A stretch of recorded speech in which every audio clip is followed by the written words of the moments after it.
You're listening to the Whole Church Podcast. Our efforts to educate and unite the church are made possible thanks to our sponsors on Captivate and on Patreon. You can get bonus content of our show on either of those platforms or on Apple Podcasts with a private subscription to the Amazal Ministries Podcast Network.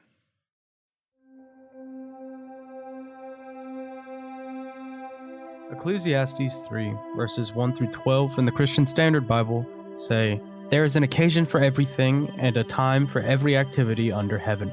A time to give birth and a time to die. A time to plant and a time to uproot. A time to kill and a time to heal. A time to tear down and a time to build. A time to weep and a time to laugh. A time to mourn and a time to dance. A time to throw stones and a time to gather stones. A time to embrace and a time to avoid embracing. A time to search and a time to count as lost. A time to keep and a time to throw away. A time to tear and a time to sow. A time to be silent and a time to speak. A time to love and a time to hate. A time for war and a time for peace. What does the worker gain from his struggles? I've seen that task that God has given the children of Adam to keep them occupied. He has made everything appropriate in its time. He has also put eternity in their hearts, but no one can discover the work God has done from beginning to end. I know that there is nothing better for them than to rejoice and enjoy the good life." The author of Ecclesiastes stresses the idea that everything is what it is, and there seems to be no point to anything in this life. Before this pericope of scripture, the author writes about the emptiness that comes from living for work. After this pericope, the author reflects on how many injustices exist in our world. Joshua Noel, how do you think the author's idea here that we should live for the moment and realize there's a moment for everything adds to his ideas about the futility of this life as a whole? Yeah, I think a lot of times this passage gets read as sometimes we should do one thing and sometimes we should do another. And it's more taught a lot of times as something we should do. Sometimes we should be silent, sometimes we should speak. But that's not what the passage is saying, right? Like, it's describing what is. It's describing why life is useless because, hey, there's a time for all of these things, but there's not a point to any of it. That's what the writer is saying. And I think when we put that in context, especially that end part that you read, enjoy the day. A lot of the book of Ecclesiastes is just reminding us to simply be present. And I think that's to be present with God, whether we're present with God in life or loss, love or hate, be present with God, to be present with one another, whether in silent or in talking, and in the movie theater and in bowling or whatever. I think it's just really just teaching us to be present. And in this series, we're going to talk about all these different things that we go through and what's next after that. And sometimes, rather than focusing on the future, ironically, in a series that's called What's Next, I think it's important for us to remember we need to be present in what's now.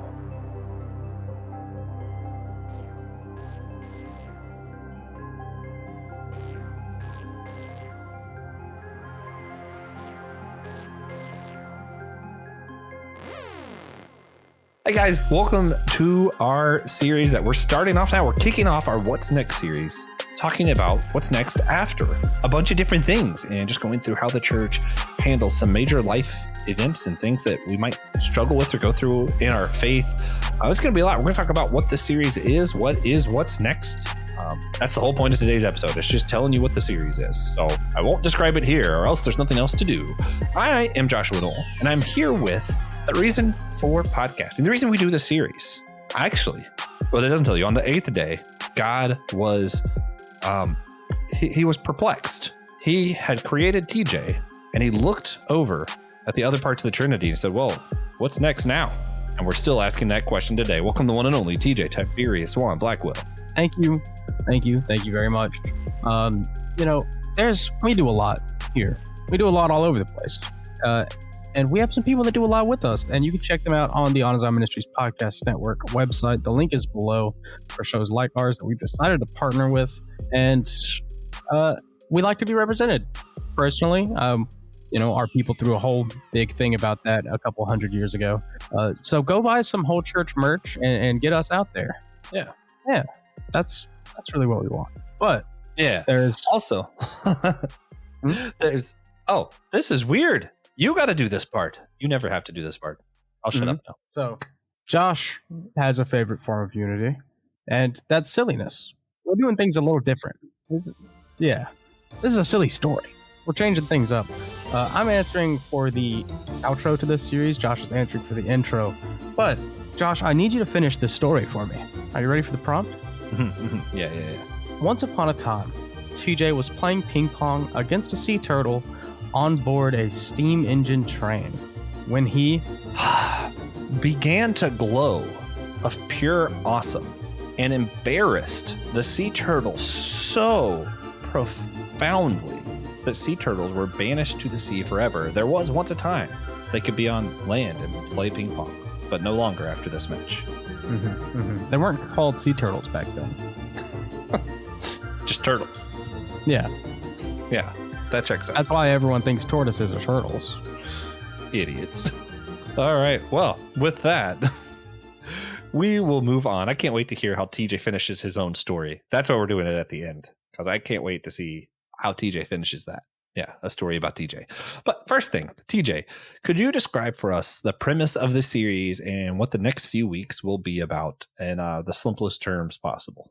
Yeah, so there's a lot of things that happen in life, and we're going to ask a lot of people what to do after you do those things. Yeah. And a lot of them are religious specific. I say they're all religious specific. You know, even marriage and divorce are framed within a religious context, but deconstruction, getting saved, all those kind of things. Yeah. We'll go through a list of what the topics are later. But this series started off as sort of a joke. As me and TJ are fully aware, but now our audience knows, we were running out of ideas for our show. And we kind of joked about like just having a bunch of people on, follow Jonathan and all them. Well, we'll just get them on and we'll be like, hey, we talked about all kinds of stuff, different traditions, different people from different ethnic backgrounds. We've spoken to people from all over the world. We've done series on church offices, worship styles, all kinds of stuff. What do you think we should do next? So TJ, the bit continues with actually asking you, what do you think our show should do next? Well, we should probably unify the church at some point. Mm-hmm. Yeah, that seems like it would make sense. Maybe not like next, but like at some point. At some point. Yeah. At some point, the show just goes from being a pondering of how we achieve church unity to just being a documentary on how we already did it. Yeah, that's the goal. Perfect. We're going to go in like front to back to front. After we record our final episode, we're just going to start there and work our way back to the first episode. Yeah. And then do it all over again. No. So after the documentary, we're done? Yeah. Okay. After we document how we achieved what we set out to do. All right. I love it. So another thing that we are going to do with every guest, or gust, as I wrote in this outline, we're going to play first thoughts. So I'm going to have you pick a number between 1 and 26. I'm going to give you exactly that many words in random order from the list below that you can see and our listeners cannot. And you just got to give us your first thought, hearing them in a random order. Okay. 1. No, try again. We'll go to 10. All right. I can do 10. All right. So here, platypus. Eggs. Animation. Disney. Imago Dei. Imago Dei. I don't know. Victor Hugo. Don't question Artist. me. Victor Hugo. Jesus. Not Victor Hugo. Actually, it is Victor Hugo, but now that's just because that's the only thing I'm thinking about. Atonement. Jesus. Panda. Jujutsu Kaisen.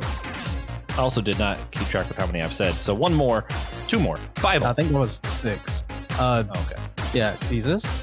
Dragon. Born. Islam. Istanbul. Last one, Beowulf. Does an image count? Which is like Yes. a picture of Beowulf ripping off Grendel's arm from the like 2008 movie.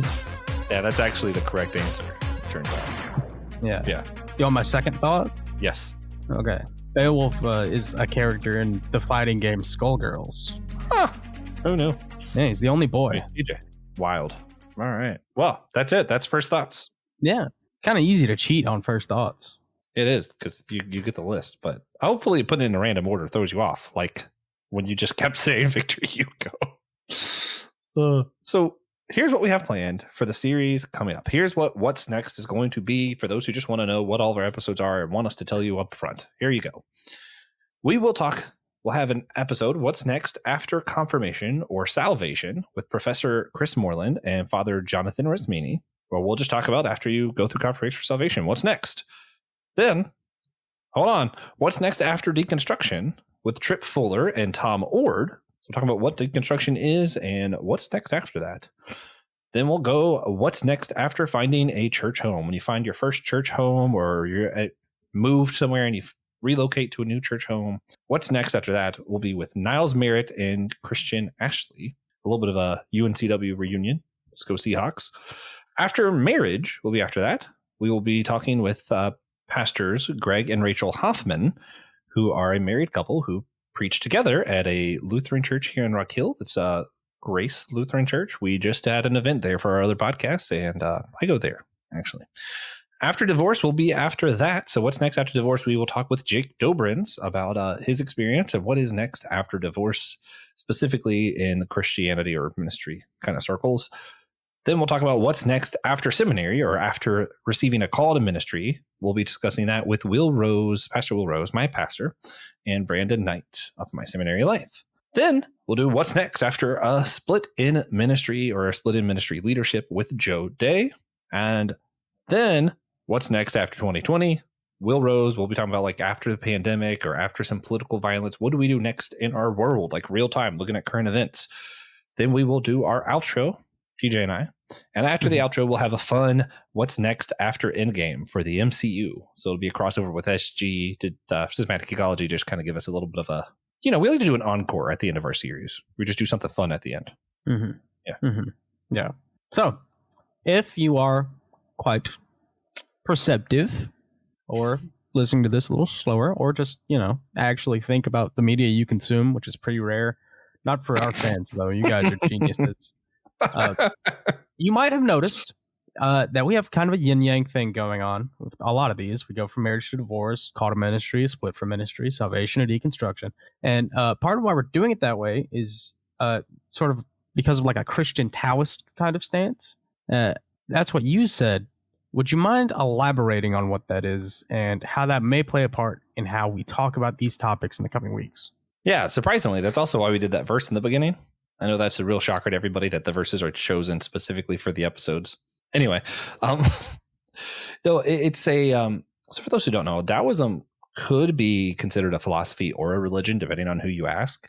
And a lot of it is about just being present in the very moment that you're in. And then the yin yang stuff isn't there's good and evil and both are equally valid. It's more of there's this push and pull to the universe. There are times for loss, time for gain, time for, speaking, time for not speaking, all those things we talked about earlier. That is very much kind of at the heart of what it is Taoism is about. So I consider myself a Christian Taoist, not because, I worship Taoism or anything. It's just, I use the text of Taoism to understand my context in the world as a Christian. And when we look at things like, there is marriage, it's a beautiful thing, and God is there in the midst of it. God's also in the midst of divorce. God does not want divorce, but God is there. Whether you are just finding your faith for the same time or questioning your faith or going through deconstruction, God is there. And I think when we look at this thing of what's next and we're looking at the after series, I think one of the big important questions that I want to ask throughout the series is, how do we see God in these moments? Whether they are these, I just found a church home, or, oh man, I just went through this terrible church split, whatever it may be, God is there. Learning how to be present in that moment with God and seeing that that's not the end, that there is something after that, that there is a next, I think is important. All right. Yeah.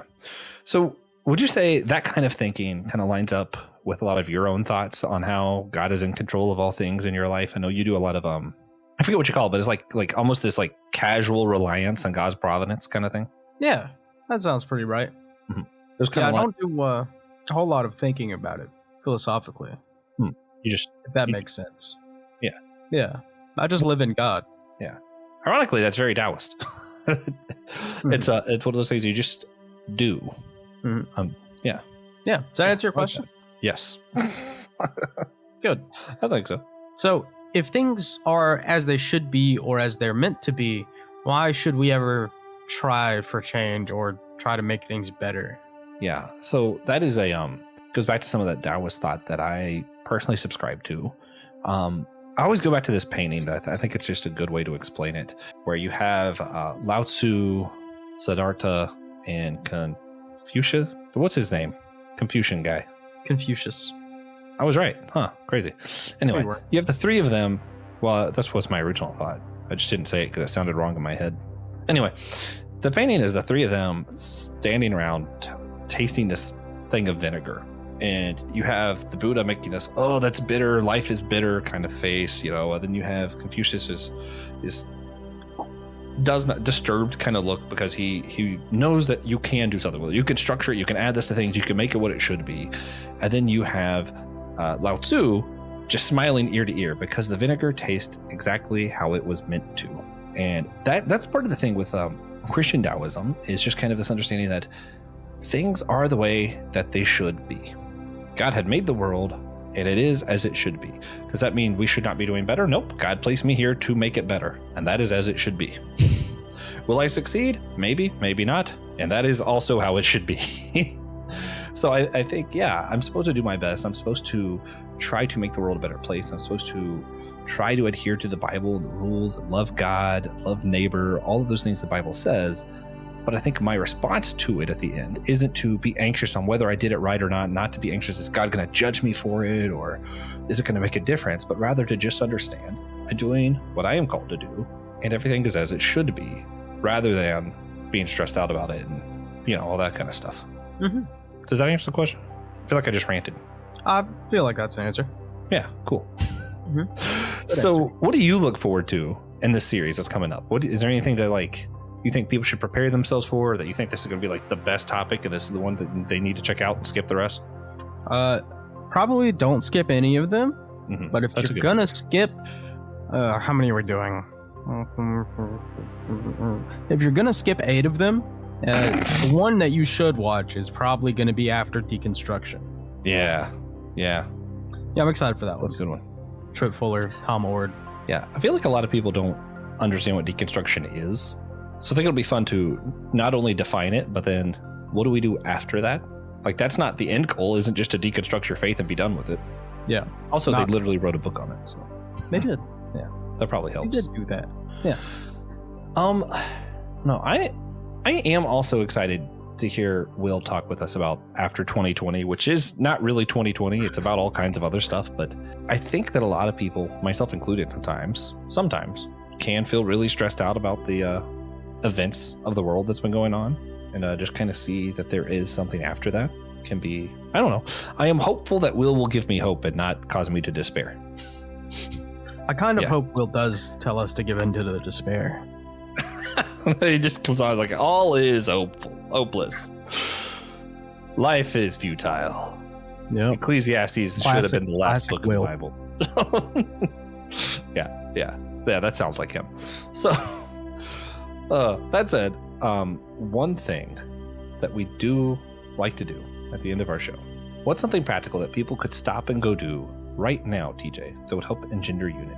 Well, I think it depends on your environment, but if you live in a cool enough state, it'll be Pentecostal enough for you to just go wash somebody's feet. You know, the day this comes out, it's Wednesday, go to somebody's church, wash some feet.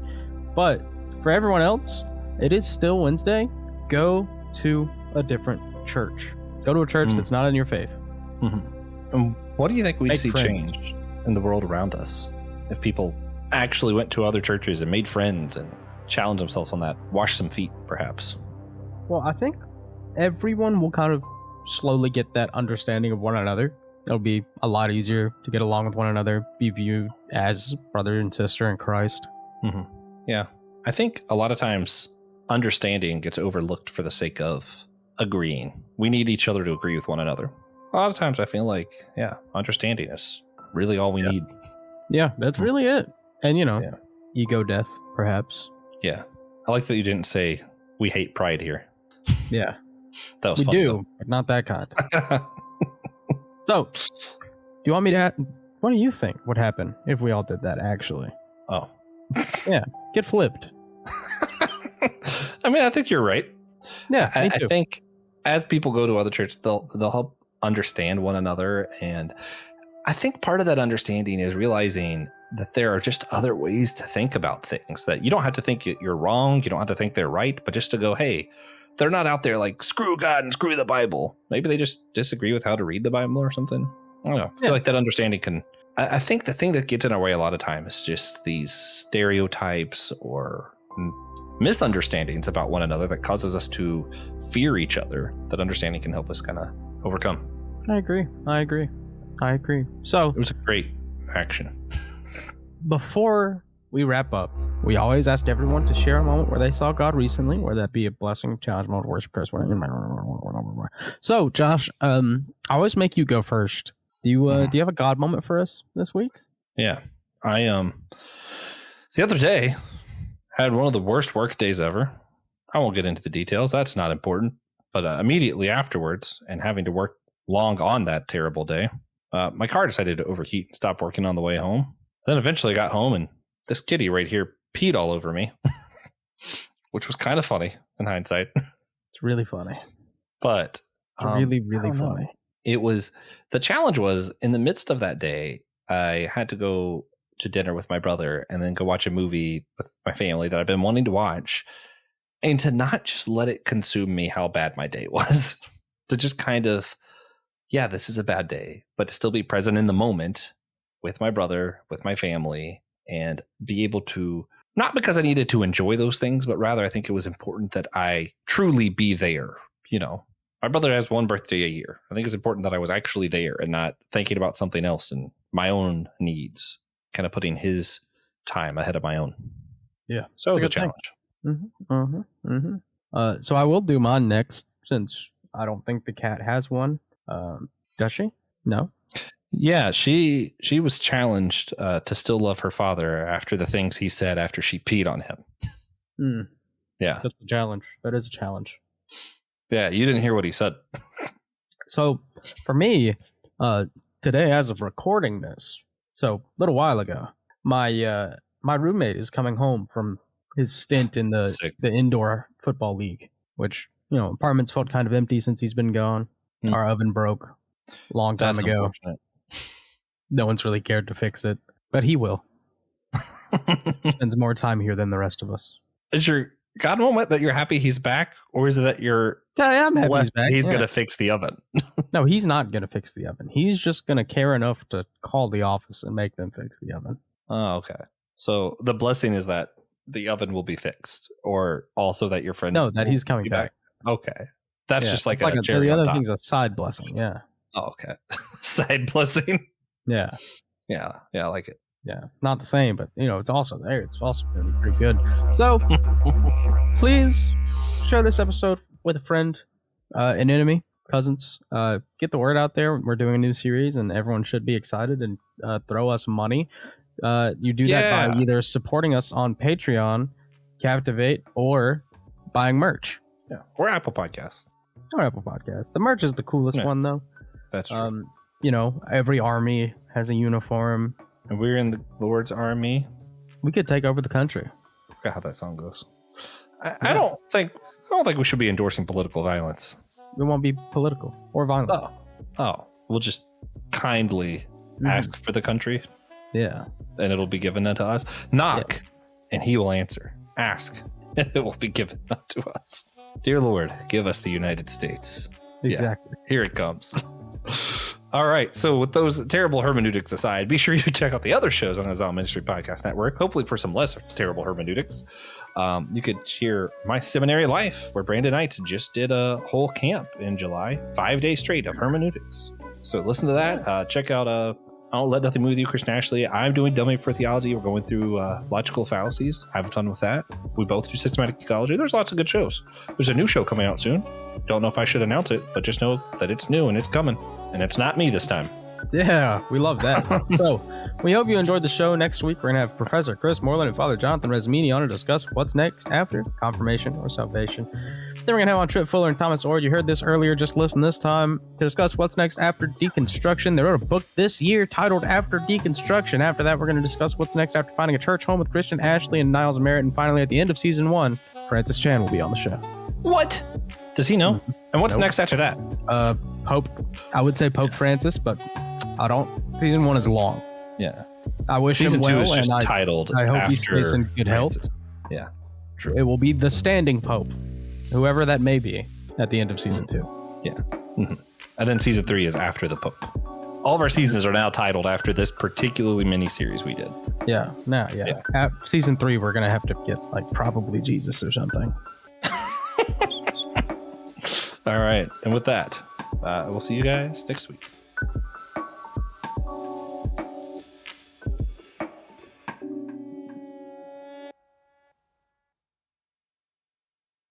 Thank you for listening to the Whole Church Podcast.